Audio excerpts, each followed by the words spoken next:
Olá, esta semana continuamos a ouvir A Serpente, o Leão e o Caçador, a nova série Fumaça sobre as consequências das alterações climáticas, especialmente sobre os mais vulneráveis.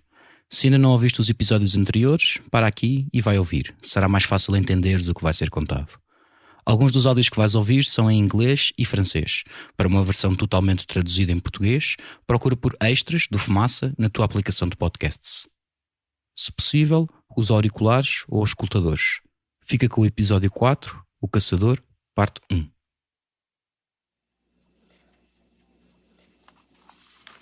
We've raised all the money to come here ourselves, to come 5,000 miles to tell you adults you must change your ways. I'm only a child and I don't have all the solutions. I am fighting for my future. Losing my future is not like losing an election or a few points on the stock market. In my life, I have dreamt of seeing the great herds of wild animals, jungles and rainforests full of birds and butterflies. But now I wonder if they will even exist for my children to see. Junho de 1992, Conferência da Terra, Rio de Janeiro. Uma sala com lugar para delegados de 178 países tem muitas cadeiras vazias. Durante 6 minutos e meio, ouve-se apenas Severin Collins Suzuki, ativista canadiana de 12 anos. No ano seguinte ao discurso, Suzuki recebeu o prémio Global 500 Roll of Honor do Programa das Nações Unidas para o Meio Ambiente. Anos mais tarde, um vídeo com o título The Girl Who Silenced the World for 6 Minutes tornou as suas palavras virais.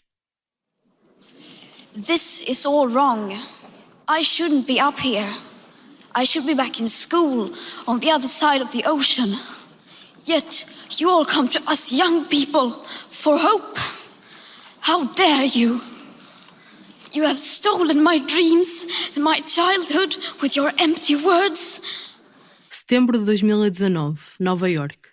A sueca Greta Thunberg, aos 16 anos, fala perante os líderes de 193 países na Cimeira da Ação Climática das Nações Unidas.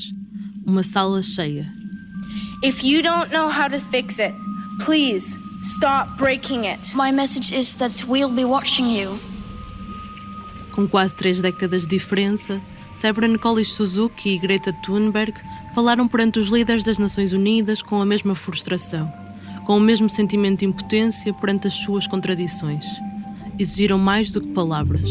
Did you have to worry of these things when you were my age? We are in the beginning of a mass extinction, and all you can talk about is money and fairy tales of eternal economic growth. All this is happening before our eyes, and yet we act as if we have all the time we want and all the solutions. How dare you continue to look away and come here saying that you're doing enough when the politics and solutions needed are still nowhere in sight?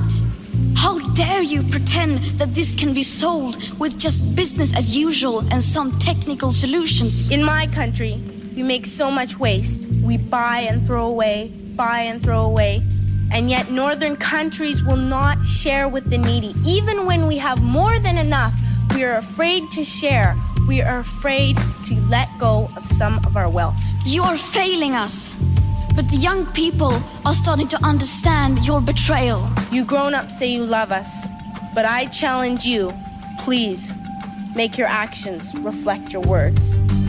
Durante os 27 anos que separaram estes dois discursos, realizaram-se 25 conferências das Nações Unidas dedicadas ao clima. Primeiro com pouco mais de 100 países, agora quase o dobro.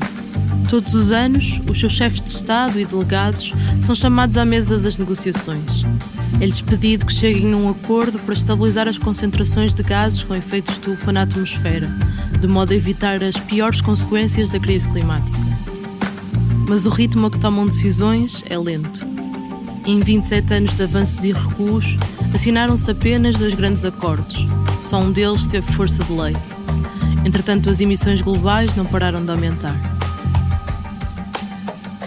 Neste episódio, mergulhamos no arquivo de negociações do clima.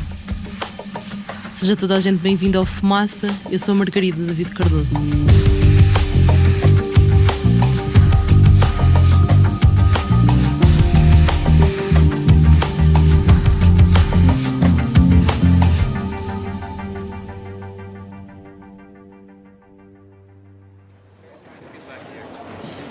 Stockholm, Sweden, June 12, 1972. 1,200 official delegates from 113 nations were in Stockholm for the first international conference on the human environment. Em junho de 1972, um acordo internacional das Nações Unidas assumiu uma nova maneira de pensar a relação com o ambiente. Naquela que a ONU considera a primeira Conferência da Terra, Estados-membros reconheceram pela primeira vez a existência de alterações climáticas provocadas pelas atividades humanas. Pela primeira vez escreveram: chegamos a um momento da história em que devemos orientar os nossos atos em todo o mundo com particular atenção às consequências que podem ter para o ambiente. On the first day, the official delegates assembled for the opening ceremonies in the Royal Opera House, where in the presence of King Gustav Adolf, they listened to the Secretary-General of the United Nations, Mr. Kurt Waldheim. It is this world that is threatened by the impact of man's unplanned, selfish and ever-growing activities.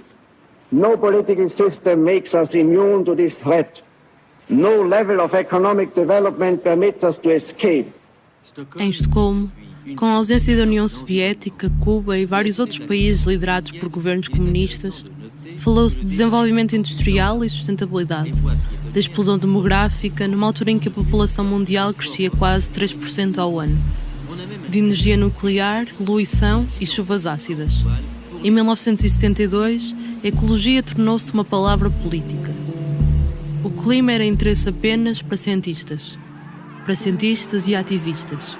June 16, 1972. An international group of young people assembled today to publicize what they called the worldwide competition to pollute. The awards, in the case of automobile pollution, lead medal to General Motors, USA. Special dishonorable mention for Toyota Motors of Japan. Da conferência saiu uma declaração de princípios adotada com 103 votos a favor, 10 abstenções da União Soviética e da África do Sul e sem qualquer voto contra. Este documento viria a definir grande parte da ética e os equilíbrios de forças nas discussões globais sobre ambiente e clima até os dias de hoje. Entre outras premissas, que os Estados devem criar mecanismos legais para compensar as vítimas de poluição e de outros danos ambientais que ultrapassam as suas fronteiras. E sintetiza que a maioria dos problemas ambientais nos países em desenvolvimento é provocado pelo seu subdesenvolvimento. A pobreza leva a problemas de saúde, saneamento, poluição. No texto que saiu de Estocolmo, lê-se ainda que os países industrializados teriam que ajudar os países em desenvolvimento a reduzir a diferença entre ambos. Isto para que os mais pobres possam cumprir as suas responsabilidades. Mas as propostas para que se escrevesse sobre a origem da poluição e quem tinha a responsabilidade de a pagar foram retiradas do documento final. Em 1972, a velha divisão entre países ricos e industrializados do Norte e os países pobres e em desenvolvimento do Sul emergiu. Indira Gandhi, Prime Minister of India, arrived today to address the first United Nations Conference on the Human Environment. Countries with but a small fraction of the world population consume the bulk of the world's production of minerals, fossil fuels, and so on. Thus, we see that when it comes to the depletion of natural resources and environmental pollution, the increase of one inhabitant in an affluent country at his level of living is equivalent to an increase of many Asians, Africans, or Latin Americans at their current material levels of living.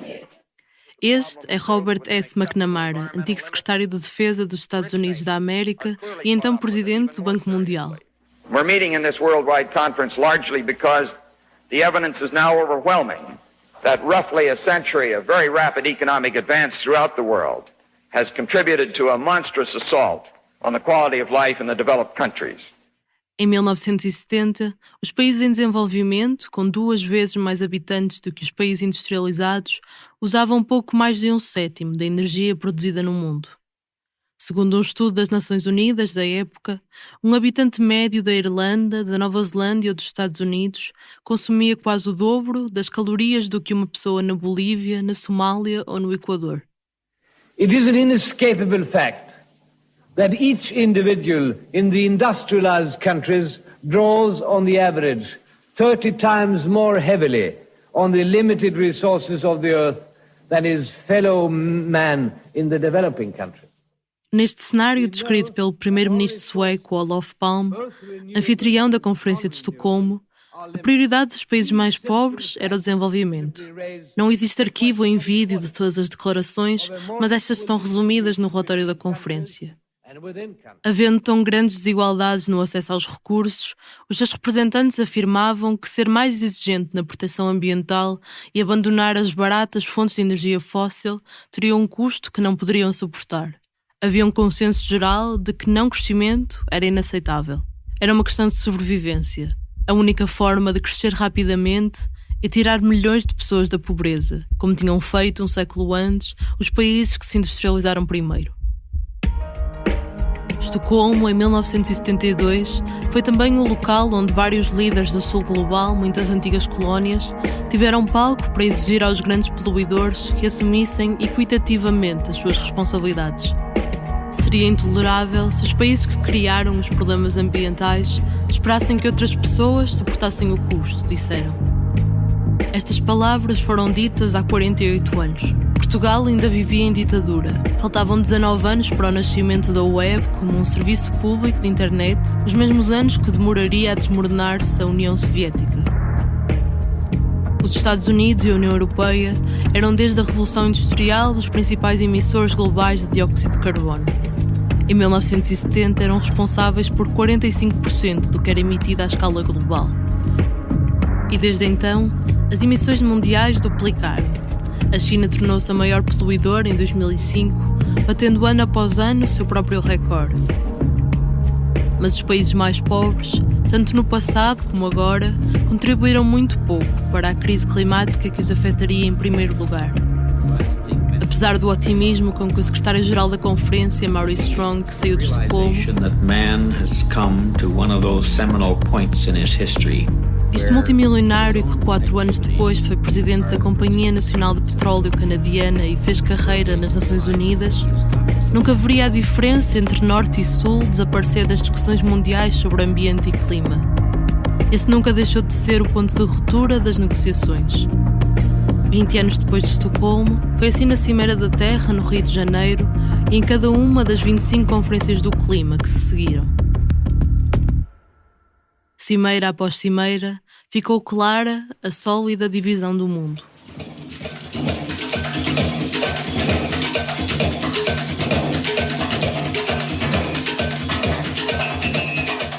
Rio Centro, a suburb of Rio de Janeiro. The United Nations Conference on Environment and Development is about to begin. Thousands of diplomats, environmentalists, and journalists arrive for the largest UN meeting ever held. Entre 13 e 14 de junho de 1992, 20 anos depois da Conferência de Estocolmo, líderes de 172 países reuniram-se na segunda maior cidade do Brasil. A democracia no país voltava a ser criança, e a Constituição Federal pós-ditadura militar, assinada em 1988, 4 anos antes, era uma das mais progressistas em matéria de proteção ambiental. Nesse ano de 1992, continuava presente a luta do sindicalista Chico Mendes, líder da resistência dos seringueiros da Amazónia, considerados os agricultores da floresta, contra as grandes empresas agropecuárias. Meu nome é Francisco Mendes Filho, mas conhecido Chico Mendes. O ativista que denunciara a substituição do homem pelo boi na floresta ocupada pelos madeireiros tinha sido assassinado 4 anos antes da conferência. Nesse contexto, naquele momento, a preservação ambiental parecia interessar a todos. Celebrities like Brazilian soccer star Pelé help draw the world's attention. Well, I can wear a shirt like you, Pelé, but I cannot play football like you. But we are in the same team here. Absolutely. No problem. The Earth Team. Esperava-se que no Rio de Janeiro se lançasse as bases para uma parceria entre países em desenvolvimento e industrializados, em questões como a preservação da natureza e a proteção da camada de ozono. Time is short for us to rectify the present unsustainable patterns of human development. We must eradicate poverty, We must achieve greater equality within and between nations. We must reconcile human activities and human numbers with the laws of nature. We will all be held accountable for what we failed to agree in Rio. Como pano de fundo das negociações estava um documento marco da ONU, o Relatório Brundtland. Nome oficial, Relatório da Comissão Mundial de Meio Ambiente e Desenvolvimento, o Nosso Futuro Comum. Apresentado em 1987, resultou de um pedido do Secretário-Geral das Nações Unidas à primeira-ministra norueguesa Gro Harlem Brundtland, para presidir a uma comissão independente que estudaria a relação entre desenvolvimento e ambiente. O resultado foi uma ode ao desenvolvimento sustentável. O relatório Brundtland argumenta que os ecossistemas não têm capacidade para suportar os padrões insustentáveis de consumo e produção dos países industrializados, padrões esses depois reproduzidos pelos Estados em desenvolvimento. O que é necessário agora é uma nova era de crescimento económico, escreveu Brundtland no relatório. Crescimento forte e ao mesmo tempo social e ambientalmente sustentável. Do you agree with those sentences that would appear in the report?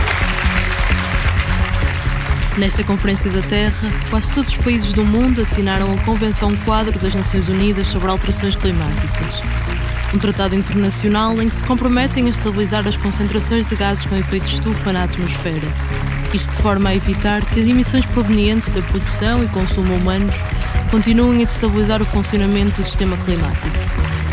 Esta convenção é também o motivo por que todos os anos, desde 1995, os 197 países signatários se reúnem numa Conferência das Partes, aquilo que costumamos ouvir chamar de COP, o que não é mais do que o órgão supremo de decisão da Convenção. Nestas reuniões, os Estados assumem compromissos, revêem os anteriores e, em teoria, procuram melhorar as suas condutas e políticas ambientais. A discussão deste e mais 4 documentos que viriam a ser assinados no Rio de Janeiro deixou à vista o enorme fosso que se pretendia remediar. Em cima da mesa estava também a Convenção da Biodiversidade, que exige inventários de todas as espécies vivas para a sua preservação. E 4 documentos sem força de lei. A Declaração de Princípios do Rio, uma declaração que enfatiza a proteção do meio ambiente em todos os aspectos do desenvolvimento económico. A Agenda 21, um plano de ação para redirecionar as economias para o desenvolvimento sustentável. E uma declaração sobre os princípios das florestas, que procura equilibrar o direito soberano dos países a utilizarem as suas florestas com a necessidade de as proteger. Para assinar isto, os países do Sul Global pediam esforços reais de financiamento aos principais emissores, como disse Rana Safullah Khan, ministro do Ambiente e dos Assuntos Urbanos do Paquistão e porta-voz dos países em desenvolvimento. We cannot save the environment if the rich refuse to provide greater aid to the poor and are also reluctant to improve the terms of trade. A mesma ideia foi defendida pelo presidente do México, Carlos Salinas de Gortari, e o ministro dos Negócios Estrangeiros da Nigéria, Iken Ashuku. But we must also be aware that not everyone contributes in equal measure to the deterioration, so we do not have an equal share in its solution. The transfer of environmentally sound technology will promote the harnessing of the enormous biodiversity of the South to the mutual advantage of both the developed and the developing countries. Nesta Conferência do Rio, em 1992, Hassan Habibi, vice-presidente iraniano, apontou para a pobreza, o colonialismo e os insustentáveis padrões de vida como causas de uma degradação ambiental irreversível. Developed countries have utilized in an unproportionate manner the resources of the earth, thus providing their own people with a high rate of growth and welfare at the expense of the environmental degradation and poverty of some other nations. A change in patterns of consumption and production in developed countries is necessary to create an economic and social balance between the North and the South. Muito poucas declarações no interior da conferência fizeram eco das vozes que, aos milhares, se manifestavam e reuniam do lado de fora. They are not only the first and the third worlds. We have the fourth world. The fourth worlds are the indigenous people and women and children. We are the minorities. You know, we are the minorities who have no voice. The time when you can just dominate women and earth, when it went hand in hand, is past. For the very first time, you got a group of people who are very, very critical of the Earth Summit. For the first time, you got a group of people who are saying that the Earth Summit has failed, that it is a complete farce, and that it will go down in history as a total scam. The nuclear waste and chemical waste and warfare has not been discussed at this conference. The greatest polluter of all things is what comes out of war.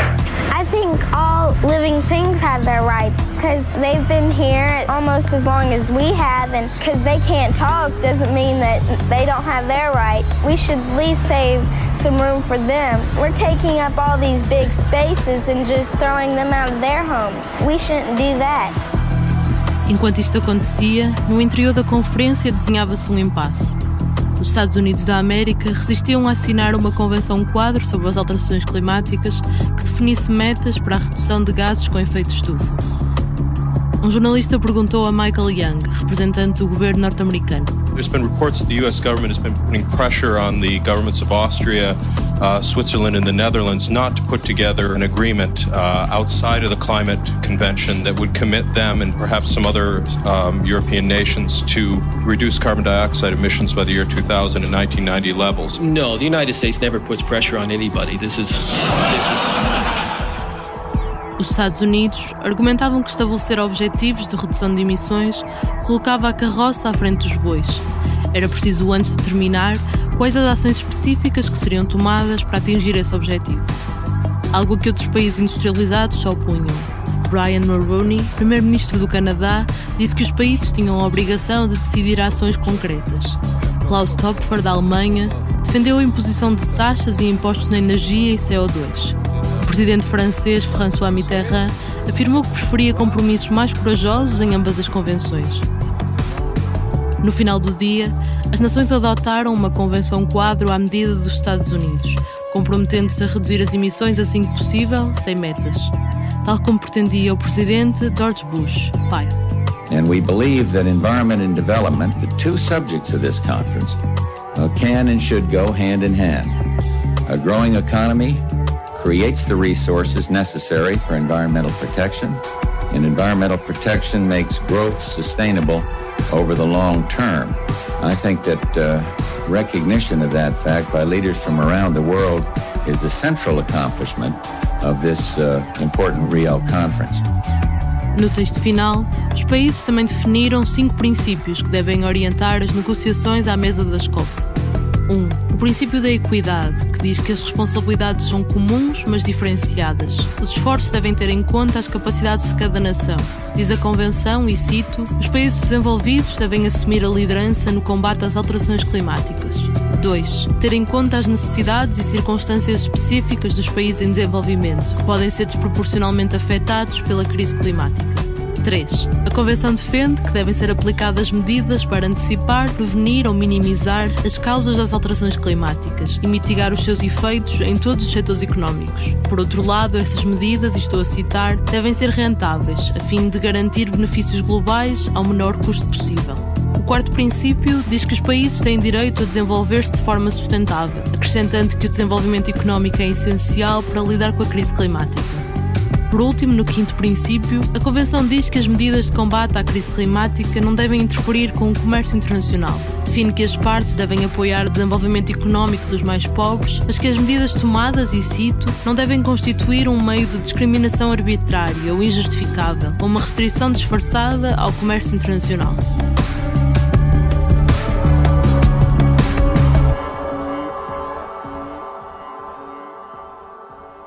Depois do Rio, realizou-se uma COP e outra a seguir, sem grandes avanços.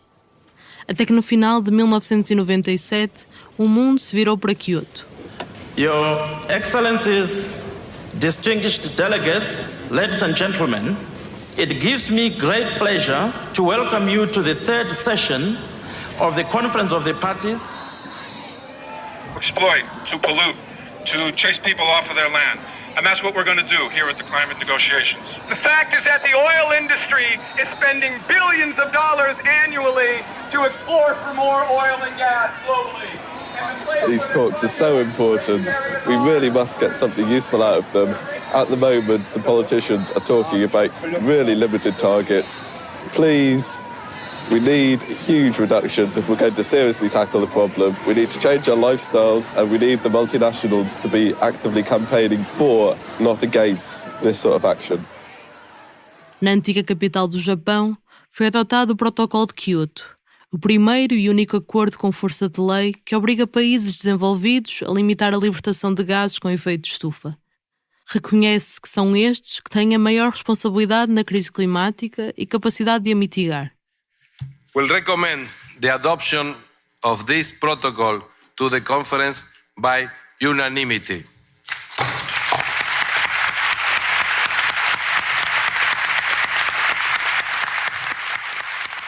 Em parte, o que permitiu este acordo foi uma importante mudança de governo. For our part, the United States remains firmly committed to a strong, binding target that will reduce our own emissions by nearly 30% from what they would otherwise be. A commitment as strong or stronger than any we have heard here from any country. Um compromisso do vice-presidente Albert Al Gore, conhecido pelo seu papel ambientalista e autor daquele que é talvez um dos mais famosos livros sobre a crise climática, Uma Verdade Inconveniente, publicado em 2006. Essa promessa foi reforçada pelo chefe de Estado, Bill Clinton. I am pleased to announce that today in New York, the United States will sign the Kyoto Protocol. There are still hard challenges ahead, especially in the area of involvement by the developing nations. It's essential that they participate in a meaningful way if we are to truly tackle this problem. O passo seguinte passou por convencer um número de governos a ratificar o documento e vertê-lo na lei nacional. Apesar do otimismo criado pelos líderes mundiais no Japão, este processo demorou 8 anos. O acordo só entrou em vigor em 2005, ratificado por quase 160 países. Comprometeu 38 nações industrializadas a reduzir entre 2008 e 2012, o primeiro período de compromisso, pelo menos 5% das suas emissões em relação aos níveis de 1990. A União Europeia comprometeu-se com uma redução de 8%, repartindo os esforços pelos seus, à época, 15 Estados-membros. O resultado da Conferência de Kyoto é bem modesto e reflete o peso dos países ricos. Eles poluem a atmosfera mais do que devem e vão reduzir a emissão de gases venenosos menos do que podem. O Protocolo de Kyoto nunca obrigou os principais emissores a nada. Conseguiu apenas cobrir 18% das emissões globais. A China e a Índia, como países em desenvolvimento, não tinham metas obrigatórias. E os Estados Unidos, então o maior emissor à escala global, depois de uma nova mudança de governo, nunca chegaram a ratificar o acordo. O presidente George Bush, filho, afirmou que o resto do mundo, apontando para as economias emergentes, também tinha que fazer a sua parte e que fazê-lo teria consequências negativas para a economia. For America, complying with those mandates would have a negative economic impact, with layoffs of workers and price increases for consumers. No período em que esteve em vigor, entre 2008 e 2012, o Protocolo de Kyoto surtiu efeito na maioria dos países europeus e na Rússia. A soma das emissões dos Estados que tinham metas caiu significativamente. Contudo, globalmente, não pararam de aumentar. No meio deste processo, em 2011, o governo conservador do primeiro-ministro Stephen Harper decidiu retirar o Canadá do protocolo, ainda antes de ter feito alguma coisa para o implementar. É preciso um acordo com todas as nações, disse o ministro do Ambiente, Peter Kent. The Kyoto Protocol does not cover the world's two largest emitters, the United States and China, and therefore cannot work. No, the United States never puts pressure on anybody. Depois do Protocolo de Kyoto, as metas do clima eram uma página em branco. Não havia mais nenhum acordo que legalmente obrigasse os países a reduzir as suas emissões. Esperava-se que na Conferência das Partes de 2009 se preenchesse esse vazio. 2009, Copenhagen. Who remembers Copenhagen? Well, after years of working toward a climate agreement, the same governments convened in Copenhagen and failed miserably. If this is the best that we can get, then essentially what the most powerful countries, and particularly the United States, is saying, that we are issuing a death warrant for people in small island states. Na primeira cimeira do clima com Barack Obama na presidência dos Estados Unidos, em que o primeiro-ministro chinês, Wen Jiabao, se recusou a aparecer, as negociações colapsaram. I think the world is expecting us to reach some kind of agreement concerning climate change and not just continuing discussing procedure. Como diz Lars Løkke Rasmussen, primeiro-ministro dinamarquês que então presidiu a conferência, durante 2 semanas não se discutiu muito mais do que tecnicalidades. O resultado foi um acordo político de 2 páginas e meia, com considerações vagas e nada de vinculativo. Depois do colapso diplomático que foi a Conferência de Copenhaga, a Convenção Quadro das Nações Unidas sobre Alterações Climáticas, que coordena os trabalhos nas várias COP, teve que convencer as indústrias e os governos de que a adaptação e mitigação da crise climática era uma boa ideia de negócio. Esta é a Cristiana Figueiras, a diplomata costarriquenha que dirigiu a Convenção Quadro entre Copenhaga e Paris. Ela contou o que aconteceu nesses 6 anos numa TED Talk em 2016.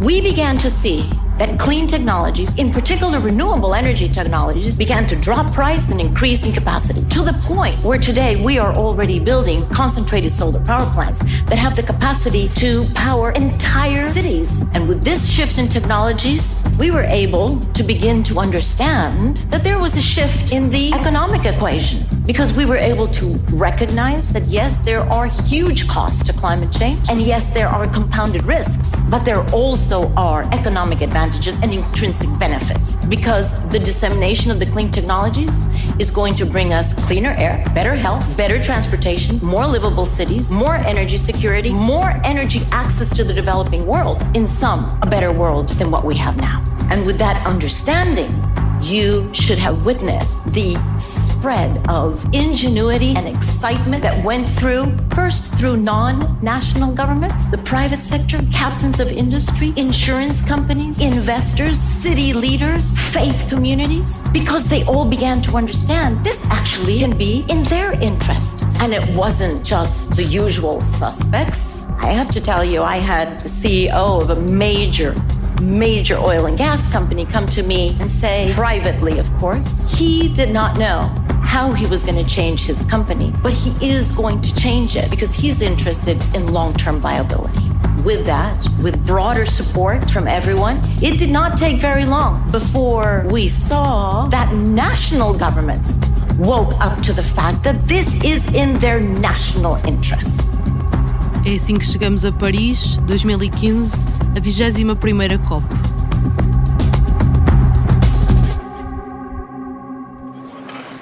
Onze dias de negociações na Cimeira do Clima em Paris e projeto de acordo climático global delineado. We are concerned that there does not appear to be a long-term vision on the provision of support, no strong legal commitment for the developed country parties to provide finance, technology transfer and capacity building. Je regarde la salle, je vois que la réaction est positive, je n'entends pas d'objection. L'accord de Paris pour le climat est accepté. A 12 de dezembro de 2015, o ministro dos Negócios Estrangeiros francês, Laurent Fabius, anunciou um acordo histórico, aclamado por uma Assembleia de 195 países. Pela primeira vez, um tratado internacional envolvia todos os Estados-membros da ONU num esforço coletivo para tentar conter a subida da temperatura do planeta. Il confirme notre objectif central, vital même, de contenir l'augmentation de la température moyenne bien en deçà de 2 degrés et de s'efforcer de limiter cette augmentation à 1,5 degré. Por causa das atividades humanas, a temperatura média do planeta está hoje entre 1 e 1,2 graus Celsius, mais quente do que no período pré-industrial. 1850 é o ano que serve de referência para os cientistas. De Paris saiu um acordo internacional para impedir que aumentasse muito mais. Os Estados comprometeram-se a manter, e estou a citar, o aumento da temperatura média global bem abaixo dos 2 graus e prosseguir os esforços para limitar o aumento a 1,5 graus Celsius. Como? Cada Estado disse até onde queria ir na redução das suas emissões e prometeu cumpri-lo. Mas o Acordo de Paris não é juridicamente vinculativo, só cumpre quem quiser. E mesmo que todos os países cumprissem, o que não está a acontecer, a temperatura média na Terra ia mesmo assim ficar longe do objetivo de 2 graus Celsius. À semelhança do que aconteceu nas dezenas de documentos assinados ao longo de 3 décadas de discussões, o Acordo de Paris reflete as medidas mínimas que os chefes de Estado estão dispostos a tomar, nunca as necessárias. Uma das causas é a persistência de uma divisão presente em todas as cimeiras do clima desde 1972. Uma divisão centenária entre o Norte e o Sul. No próximo episódio... Nós, quando falamos de qualquer assunto social, nós sempre pensamos em quem são os responsáveis e quem são os afetados. No caso da crise climática, isto é ainda mais claro. Amnesty International says evidence points to complicity by the giant energy company Royal Dutch Shell. These were horrific crimes, including murder, torture, rape, the destruction of villages. Desde a Conferência do Rio de 1992 que já os Estados das pequenas ilhas do Pacífico têm tentado, foi uma das cruzadas perdidas nessa conferência, têm tentado afirmar ou caracterizar uma dívida histórica do Norte para com o Sul. Esses países, pequenos Estados insulares, coligaram-se na Conferência de Paris e disseram não podemos apontar para 2 graus porque se ultrapassarmos 1,5 graus nós já estamos numa situação gravíssima. I think the developing countries begin to realize that they have been victimized ecologically, so to speak, by colonization. That the population explosion is in effect the last remnants of the harmful influence of colonization on the colonies.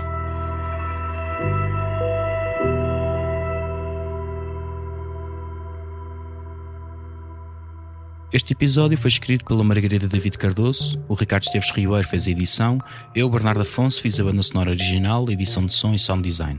Ouvimos certos trabalhos jornalísticos da Rede Globo, Euronews e RTP, e também arquivos das Nações Unidas, PBS, C-SPAN, Associated Press, Clinton Presidential Library, The Guardian, TED, Greenpeace e South African Broadcasting Corporation.